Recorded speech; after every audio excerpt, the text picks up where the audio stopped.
جہاں تک بات ہے کہ جو چیزیں قبر کے بنانے میں اور دفن کرنے میں استعمال ہوتی ہیں ان کو دھونا، یا ان کو دھونے میں کوئی حرج نہیں ہے، کہیں بھی دھوئی جا سکتی ہیں، لیکن اسی خاص عنوان سے اس کو دھونا کہ یہ ضروری ہے، یہ سب مسکانسیپٹ والی چیزیں، شریعت میں ایسی کوئی چیز ہے نہیں، نہ ہی کسی آداب میں ہمیں ملا ہے، نہ ہی کسی جہاں ہمیں ملا ہے۔ قبر کے لیے جو چیز استعمال ہوئی وہ عام روزمرہ کے استعمال ہونے والی چیز ہے، کسی اور کے لیے بھی استعمال کی جا سکتی ہے۔ رہی بات کہ یہ اگر نہیں کریں گے تو دوسرے کو موت آئے گی، کچھ نہیں بھی کریں گے تب بھی موت آئے گی، کیونکہ موت ایک ایسی حقیقت ہے کہ ہر انسان کو اس کا مزہ چکھنا ہے، بلکہ ہر ذی روح کو اس کا مزہ چکھنا ہی چکھنا ہے۔ لہٰذا بہت سے علاقوں میں بہت سی چیزوں کے لحاظ سے اس طرح سے کانسیپٹ بنایا جاتا ہے کہ مثلا یہ کام نہیں کریں گے تو جلدی موت ہوگی، اس طرح کا کوئی مسئلہ نہیں ہے، یعنی شرعاً اس کی کوئی حیثیت نہیں ہے۔ علاقائی چیزیں جو بھی جہاں تک ہماری ریسرچ ہے اس کا اندازہ یہ ہے کہ احتمال زیادہ یہی ہے کہ دیگر ادیان سے،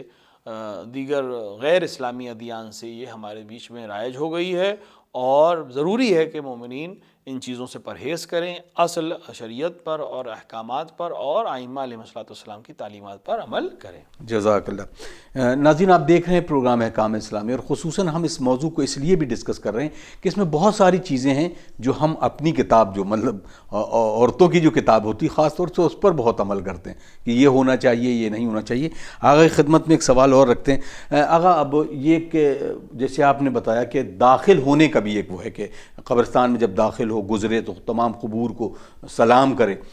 کوئی خاص اس طرح کی دعا ہے کہ جس کے پڑھنے کے لیے تاکید کی گئی ہے؟ قبرستان میں داخل ہو تو بہتر ہے کہ انسان جو ہے سورہ ننزلہ کی تلاوت کر کے ہدیہ کرے۔ دوسرا کام یہ کہ اہل قبور کو سلام کرے۔ مختلف دعائیں ہیں یا مختلف سلام کے طریقے ہیں، السلام علی اہل القبور السرور، یا السلام علی لا الہ الا اللہ، یہ اس طرح کی جو دعائیں عام طور سے قبرستان میں لکھی بھی ہوتی ہیں، تو یہ وارد ہوا ہے کہ جس کا مفہوم بھی ہے کہ السلام علی اہل لا الہ الا اللہ، یعنی سلام ہو اے لا الہ الا اللہ کہنے والوں تم پر، من لا الہ الا اللہ۔ یہ سلام کس کی طرف سے ہے؟ خداوند عالم کی طرف سے ہے۔ لا الہ الا اللہ کا مفہوم وہی خدا ہے جس کے علاوہ کوئی اور معبود نہیں ہے۔ اس کے بعد اسی سلام میں دعائیہ جملے بھی آتے ہیں، یا لا الہ الا اللہ اغفر لمن قال لا الہ الا اللہ، خدایا یعنی اے لا الہ الا اللہ، اے وہ معبود جس کے سوا کوئی معبود نہیں ہے، مغفرت کرے ان لوگوں کی جنہوں نے لا الہ الا اللہ کہا ہے، اور درجات کو عالی کر ان کے جنہوں نے لا الہ الا اللہ محمد رسول اللہ و علی ولی اللہ کہا۔ یہ اس کے اندر دعا بھی ہے، اس کے اندر سلام بھی ہے۔ یہ دو چیزیں ہیں جو اس سلام کے ذریعے یا دعا کے ذریعے ہم تک پہنچتی ہیں۔ ایک تو یہ ہے کہ جو وہاں موجود ہیں لوگ، خداوند یہ صرف ظاہری طور پہ مر گئے ہیں لیکن وَإِلَّا ان کی روحیں ہماری آوازوں کو سن سکتی ہیں۔ دوسری چیز یہ ہے کہ خداوند عالم کی بارگاہ میں جب مومن دوسرے کے لیے دعا کرتا ہے تو خدا اس کے لیے بھی اس دعا کو قبول کرتا ہے اور دوسرے کے لیے بھی اس دعا کو قبول کرتا ہے۔ ظاہر ہے کہ جو انسان اس دنیا سے چلا گیا اب عملی طور پہ وہ کچھ اس دنیا میں نہیں کر سکتا، مگر یہ کہ اس نے صدقہ جاریہ میں کوئی کام انجام دیا ہو، وہ الا وہ کچھ نہیں کر سکتا، لیکن وہاں محتاج ہے بہت سی چیزوں کا۔ اس سفر میں جس کو برزخ کا ہم سفر کہیں، صبح قیامت تک کا سفر کہیں، تو وہاں یہی سلام، یہی دعائیں، یہی سوروں کی تلاوت اس کے لیے مددگار ہو سکتی ہیں۔ اور جو انسان دوسروں کے لیے یہ عمل انجام دیتا ہے یقیناً اس کے مرنے کے بعد دوسرے بھی اس کے لیے کام انجام دیں گے۔ جزاک اللہ۔ کیونکہ ایک سوال بھی ایک صاحب نے کیا، السلام علیکم آقا، یہ بتائیں کہ قبرستان میں خصوصاً جو پیڑ پودے ہوتے ہیں اور بہت کہیں تو بڑا جنگل نما ہوتا ہے، کیا اس کے کاٹنے کے لیے یا اس کو خوبصورت بنانے کے لیے بھی کیا کچھ حکم ہے شریعت کے؟ ایسے کچھ سچ حکم تو نہیں ہے، لیکن قبرستان میں مثال کے طور کے اوپر ہر وہ جگہ جہاں آمد و رفت ہو اس کو صاف ستھرا رکھنا ایک ایسی چیز ہے جو عقلی چیز ہے اور اسلام اس کو پسند کرتا ہے۔ لہٰذا قبرستان کو صاف ستھرا رکھنا، وہاں اگر مثال کے طور پر بہت زیادہ پیڑ ہو گئے ہیں یا بہت زیادہ جھاڑیاں ہو گئی ہیں جس سے دیگر حشرات اور دیگر جو زمین پہ رینگنے والے جانور ہوتے ہیں جس کی وجہ سے کسی کو اذیت ہو سکتی ہے، پریشانی ہو سکتی ہے، تو ان کو صاف ستھرا رکھنا بہت اچھی چیز ہے۔ یعنی کلاً اس کے لیے شرعی حکم کی ہمیں ضرورت نہیں ہوتی۔ بہت سی دفعہ ایسی بات ہوتی ہے، بہت سے لوگ شرعی حکم پوچھتے ہیں کسی چیز کا، جبکہ وہاں شریعت کے حکم کی ضرورت نہیں ہوتی۔ اگر عقل کسی چیز کا حکم دے رہی ہے تو ضروری نہیں کہ شریعت بھی حکم دے۔ اگر شریعت نے دیا بھی ہو کسی خاص مسئلے میں، جو عقلی مسئلہ ہو یا اخلاقی مسئلہ ہو، تو اس کو علماء کہتے ہیں کہ حکم ارشادی ہے، یعنی عقل سمجھتی ہے اس بات کو، لیکن صرف اس کی اہمیت کے اوپر ہم تاکید کرتے ہوئے شارع نے بھی حکم دے دیے۔ جیسے نظافت ہے، صاف ستھرا رہنا، طہارت کی بات نہیں کر رہے، ہم نظافت کی بات کر رہے ہیں، صاف ستھرا رہنا، گھر کو صاف رکھنا، اپنے لباس کو صاف رکھنا، اپنے آپ بدن کو صاف رکھنا، یہ ایک ایسی چیز ہے جو عقلی بات ہے. یعنی جو لوگ اسلام کو قبول نہیں کرتے وہ بھی اس بات کو قبول کرتے ہیں کہ کپڑے صاف ہونے چاہیے، بدن صاف ہونا چاہیے، جہاں بیٹھے وہاں صاف ہونا چاہیے. اگر شریعت نے یا رسول نے اس چیز کو پسند کیا اور بیان کیا ہے تو یہ ارشادی حکم ہے، یعنی ایک ایسی چیز ہے جس کو عقل جانتی ہے لیکن شریعت اس کی اہمیت بتانے کے لیے اور بھی اس کی طرف حکم دے دیتا ہے. جیسے والدین کا احترام کرنا،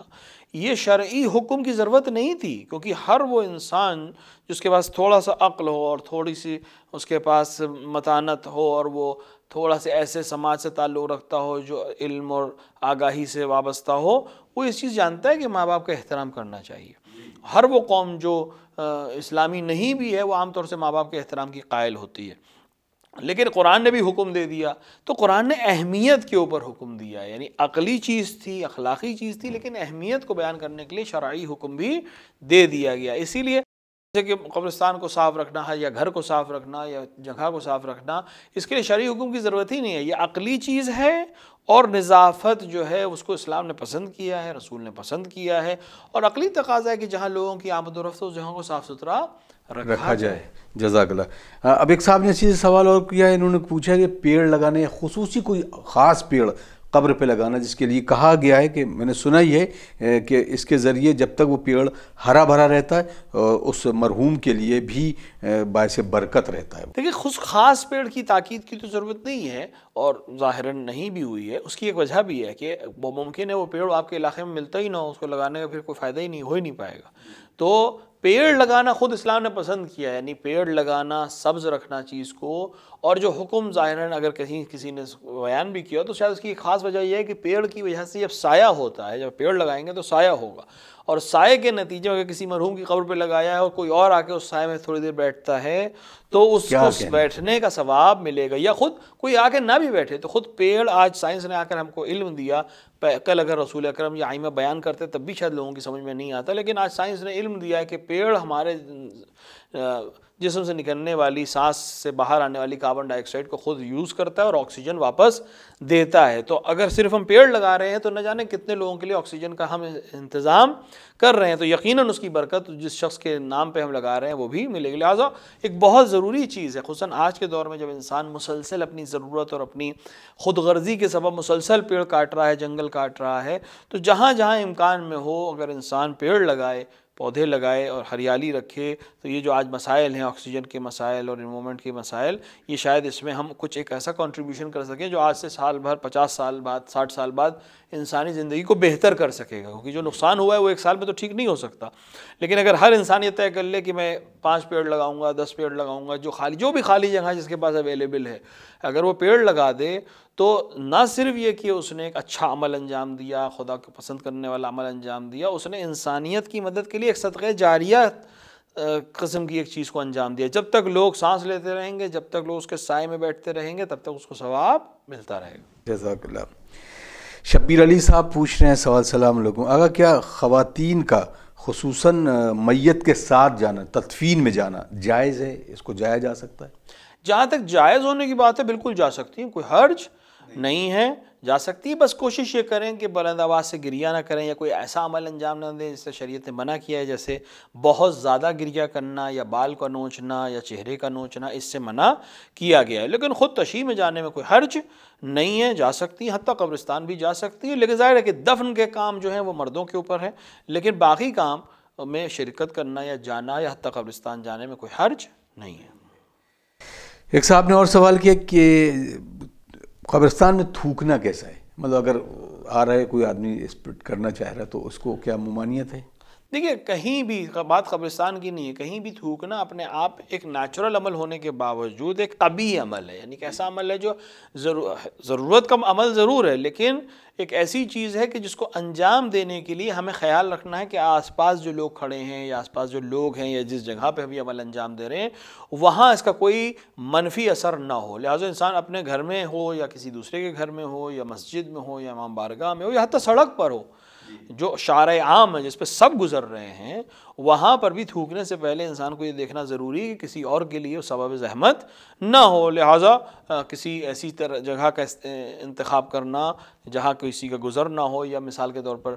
ڈسٹ بن ہے یا کوئی ایسی جگہ ہے جو اس کے لیے بنی ہوئی ہے، مخصوص ہے، وہاں اس کام کو انجام دینا زیادہ مناسب ہے۔ رہی جواز کی بات ہے تو جائز ہے، حرام عمل نہیں ہے، لیکن اگر کسی اور کو اذیت کا سبب بنے یا اس جگہ کی حرمت کے پامالی کا سبب بنے یا کسی اور کو نقصان پہنچایا جائے یا کسی کے سامنے یہ عمل کرنے سے سوء ادب کا تقاضا ہو، تو پھر اس کام کو پرہیز کرنا چاہیے۔ یعنی اگر انسان کو ایک دم سے آ جائے اور اس کو تھوکنا پڑے، اس نے قبرستان میں تھوک دیا، کوئی مسئلہ نہیں ہے، شرعاً کوئی مسئلہ نہیں ہے، یعنی حرام اس نے انجام نہیں دیا، لیکن بہرحال ایک ایسا عمل ہے جو قبیح ہے، جو پسند نہیں کیا جاتا، لہٰذا اس کے لیے خاص جگہ پر یا کسی ایک خاص حصے کے اوپر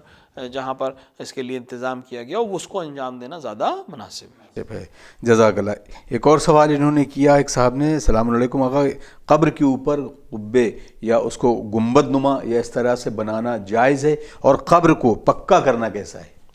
دیکھیے دو چیزیں ہو گئی، ایک تو ہے کہ قبر کے اوپر نشان بنانا یا قبر کے اوپر گنبد بنانا یا اس کے اوپر کوئی بناوٹ کرنا، اس کو شرعاً کوئی ممانعت نہیں ہے، البتہ بہتر یہ ہے کہ انسان خود قبر کو کچا رکھے، یعنی یہ تاکید ہوئی ہے کہ قبر کو پکا نہ کیا جائے۔ ایک دفعہ ہے کہ نشان بنایا جائے،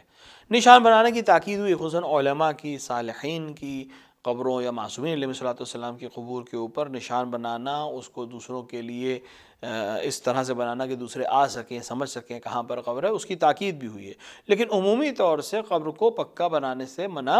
کیا گیا ہے۔ اس کی خاص وجہ بھی ہے، یعنی اگر ہم اس کو غور سے دیکھیں اور سوچیں اور سمجھیں تو شاید آسانی سے سمجھ میں آ جائے بات کہ یہ مسئلہ اس لیے نہیں کیا گیا کہ آج یا کل کا مسئلہ ہے، یہ 100 سال بعد 200 سال بعد کا مسئلہ ہے، یعنی چونکہ انسان جتنے بھی دنیا میں بالآخر ان کو مرنا ہے اور بالآخر ان کو دفن ہونا ہے۔ اگر ہم ہر قبر کو پکا بناتے رہیں گے تو بہت امکان ہے کہ بعد میں ہمارے لیے جگہ کی پریشانی ہونا شروع ہو جائے، کیونکہ پکی قبر کا مطلب یہ کہ پھر وہ کبھی ختم نہیں ہو پائے گی، لیکن اگر قبر کچی رہے گی تو دھیرے دھیرے 100 200 سال 300 سال میں بالآخر اس کے نشانات ختم ہو جائیں گے، تو ہمارے کام نہیں، لیکن 300 سال بعد دیگر انسانوں کے کام وہ جگہ دوبارہ آ سکتی ہے اسی دفن کے لیے، لہٰذا بہتر ہے کہ اندر سے اس کو بہت زیادہ پکا نہ کیا جائے۔ اوپر نشان بنانے میں کوئی حرج نہیں ہے، وہ نشان رہے، یا بارگاہ بنانے میں بھی کوئی حرج نہیں، لیکن کوشش کریں کہ قبر اندر سے زیادہ پکی نہ بنائی جائے، اور وہ کچھ سال بعد اس کے نشان، اگر کچھ سال سے مراد یہاں 100 200 سال ہے، 100 200 سال بعد اگر وہ بالکل ختم ہو جائے تو دوسرے کے استعمال میں بھی آ سکتی ہے۔ جزاک اللہ۔ اب ایک سوال ذہن میں یہ بھی آیا کہ جیسے ایک پرانی قبر ہے تو اس قبر میں دوسرے شخص کو، دوسرے جو مرحوم ہوا ہے، اس کو کیسے، کب، کتنے دن کے بعد، یعنی کوئی اس میں بھی کوئی وقت معین کیا گیا کہ مثلا 50 سال 100 سال کے بعد اس کو دوسرے قبر کو اسی قبر میں کسی شخص کو لٹایا جا سکتا ہے؟ دیکھیں سال یہاں پر بہت زیادہ اعتبار نہیں رکھتا ہے، لیکن اتنا وقت گزر گیا ہو کہ پھر وہ نبش قبر نہ کہلائے، یعنی کسی کی قبر مانتے ہوئے اگر اس کو، کیونکہ نبش قبر حرام ہے مومن کی، اس کی قبر کو نبش نہیں کیا جا سکتا، کھودا نہیں جا سکتا، لیکن مگر یہ کہ اتنے برس گزر جائیں کہ انسان کو یقین ہو جائے کہ ابھی اس کے اندر کچھ بھی نہیں ہوگا، جو عام طور سے 100 سال سے کمتر کے اوپر کوئی بھی اجازت اس کی نہیں دیتا۔ اگر انسان اس یقین کے ساتھ کہ اندر کچھ بھی نہیں بچا ہے اور اس کے بعد وہ نبش قبر کرے، اس عنوان سے کسی کو دفن کرنا ہے، لیکن اس میں کچھ اثرات مل جائیں تو پھر ضروری ہے کہ ان کو دفن کرے، یعنی جو حصے مل جائیں، مثال ممکن ہے کہ ہڈی کے کچھ حصے انسانی ہڈی کے مل سکتے ہیں، لہٰذا اگر وہ مل جائیں تو ان کو دفن کرنا واجب ہے شخص کے اوپر، اور اس پہ دوسرے شخص کو دفن کیا جا سکتا ہے، لیکن جب تک یقین نہ ہو اس کو قبر کو نبش نہیں کرنا چاہیے۔ جزاک اللہ آغا، بہت خوبصورت یہ گفتگو ہے۔ اب جیسے ایک روایت ایک صاحب سے میں نے سنی، وہ ویڈیو کے ذریعے، آج کل آپ جانتے ہیں سوشل میڈیا کے ذریعے، وہ پورا ان کا انداز یہ تھا کہ وہ جو جنت البقیع میں جو ہوا ہے اور آل سعود نے کیا، اس کو جائز ٹھہرانے کے لیے کہا کہ حضرت علی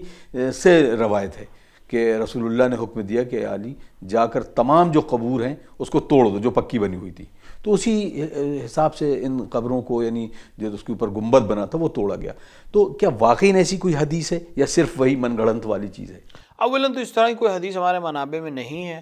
یہ حدیث صرف اپنے جواز کے لیے یا اپنے مسائل کے لیے بیان کی گئی ہے۔ رسول نے کبھی بھی مومنین کی قبر کو توڑنے کی بات نہیں کیے اور نہ ہی امیر المومنین علیہ الصلوۃ والسلام نے ایسا کوئی عمل انجام دیا ہے۔ رسول اکرم نے بتوں کو توڑنے کا حکم دیا تھا، جو رسول اللہ نے، جو امیر المومنین نے انجام دیا، اور ظاہر ہے کہ شاید ان بتوں کی پوجا کرنے والوں کے لیے دل میں یہ بغض تھا کہ آخر میں ان کی اولادوں کو جب موقع ملا تو انہوں نے اس کے بدلے میں آ کر امیر المومنین کی اولاد کی قبروں کو اس طرح سے مسمار کیا۔ رہی بات کہ قبر کو کے اوپر بارگاہ بنانے کا جواز تھا، تمام علماء صدر اسلام سے لے کر آج تک قبروں کے اوپر مزارات بنا رہے تھے۔ یہ مزارات جدید نہیں بنے تھے، یہ ہمیشہ سے وہاں موجود تھے، اور تقریباً مدینے کے تمام مفتی اس کے خلاف تھے جب آل سعود نے وہابیت کے نام پر اس کو ختم کرنے کی کوشش کی، اور وہ خلاف تھے، مگر یہ کہ ان کو زبردستی روکا گیا یا زد و کوب کیا گیا یا ان کو مجبور کیا گیا، تب وہ مجبوری میں انہوں نے اپنے آپ کو چپ کیا یا ان کو اس بات کے اوپر رضایت دی کہ وہ قبروں کو توڑ دیا جائے۔